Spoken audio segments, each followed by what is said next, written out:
दोस्तों आज हम बात करेंगे राजकुमार राव के साथ हुई एक नहीं बल्कि दो ऐसी घटनाओं के बारे में जो आपको सोचने पर मजबूर कर देगा कि क्या सच में भूत होते हैं। सन 2018 में आई स्त्री मूवी के बारे में तो आपने सुना ही होगा। आज डायरेक्टर अमर कौशिक भोपाल के एक हॉन्टेड फोर्ट में शूट करने वाले थे। शूट का सीन रात के 1 बजे का था। जब भोपाल के स्थानीय लोगों को इस बात की भनक लगी तो वो लोग डायरेक्टर अमर कौशिक के पास जा पहुंचे और बोले, महोदय, रात के समय इस किले में शूट करना उचित नहीं है।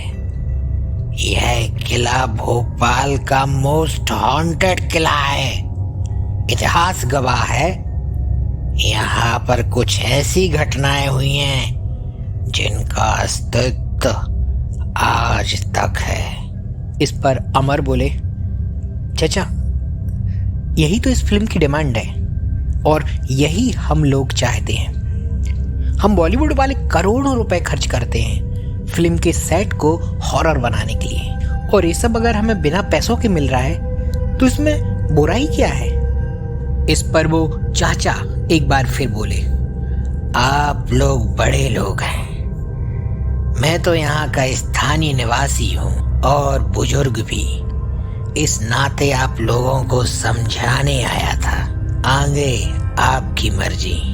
आपको अगर यहाँ रात में शूट करना है तो खूब करिए, पर ध्यान रहे यहाँ कोई भी व्यक्ति रात में इत्र नहीं लगाएगा और फिल्म यूनिट की कोई भी औरत अपने बालों को नहीं खोलेगी।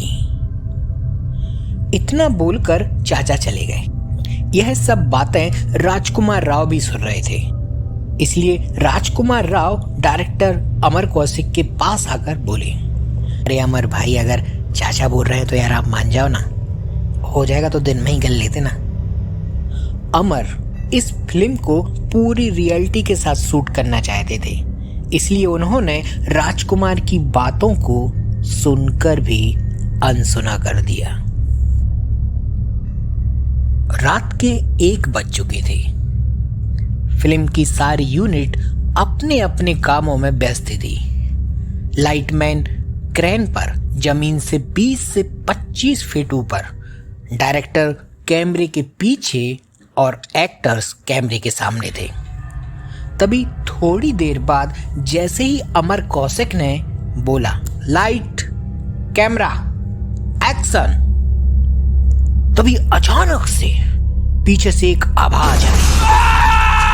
जब राजकुमार राव ने मुड़कर देखा तो पता चला कि लाइटमैन क्रेन से जो जमीन से 20 से 25 फीट ऊपर थी, अचानक से नीचे गिर गया। अगले 3 दिन लाइटमैन भोपाल के एक हॉस्पिटल में भर्ती था और फिर उसे मुंबई वापस लाया गया। यह थी राजकुमार राव की आंखों देखी पहली घटना। अब बात करते हैं राजकुमार राव के साथ हुई दूसरी घटना के बारे में।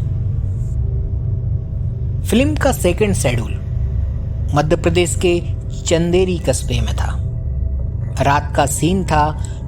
तकरीबन 1 बजे शूटिंग स्टार्ट होनी थी, लेकिन कुछ टेक्निकल कारणों के कारण शूटिंग स्टार्ट ही नहीं हो पाई। दरअसल इस स्त्री फिल्म को शूट करने के लिए बेस्ट फोकस पुलर मंगाया गया था, लेकिन उस रात वो फोकस पुलर फोकस ही नहीं कर पा रहा था। देखते देखते रात के 3 बज गए। तभी राजकुमार राव की नजर चंदेरी की किले की दीवार पर बनी एक खिड़की पर गई। उन्होंने वहां पर कुछ अजीब सी काली सी परछाई देखी। राजकुमार राव ने जब यह बात श्रद्धा कपूर को बताई और जैसे ही श्रद्धा ने अपनी नजरें उस खिड़की पर घुमाई तो वो परछाई दीवार की आड़ में छुप सी गई। श्रद्धा को लगा कि राजकुमार उन्हें डराने की कोशिश कर रहे हैं, इसलिए उन्होंने राजकुमार से मजाक ही मजाक में कहा, मैं स्त्री हूं, मैं डरती नहीं। इतना बोल के श्रद्धा अपने मोबाइल में व्यस्त हो गई। राजकुमार राव को थोड़ा बोरियत हो रही थी, इसलिए अपना कुछ सामान लेने के लिए वो वैनिटी वैन की तरफ जाने लगे। जैसे ही वो वैनिटी वैन की तरफ जाने के लिए उठे, उन्हें फिर उस खिड़की में कुछ अजीब सा दिखा। राजकुमार राव उस अजीब सी आकृति का चेहरा देखना चाह रहे थे, पर 1000 कोशिश कर लेने के बाद भी राजकुमार राव उसका चेहरा देखने में नाकाम थे। राजकुमार को पता था कि उनकी बातों पर कोई विश्वास नहीं करेगा, इसलिए उन्होंने उस अजीब सी परछाई की फोटो अपने मोबाइल से निकाल ली और अपने ट्विटर अकाउंट पर पोस्ट कर दी। उस रात श्रद्धा कपूर की आंखें जो नहीं देख पाई थी, उसे राजकुमार राव और राजकुमार के साथ साथ उस कैमरे ने भी रिकॉर्ड कर लिया था। तो दोस्तों, ये थी राजकुमार राव के साथ हुई कुछ घटनाओं की कहानियां। अगर अभी तक आपने हमारे चैनल को सब्सक्राइब नहीं किया है तो सबसे पहले इस चैनल को सब्सक्राइब कर लें, क्योंकि ये चैनल लाता है कुछ अनसुनी, अनदेखी, खौफनाक कहानियां।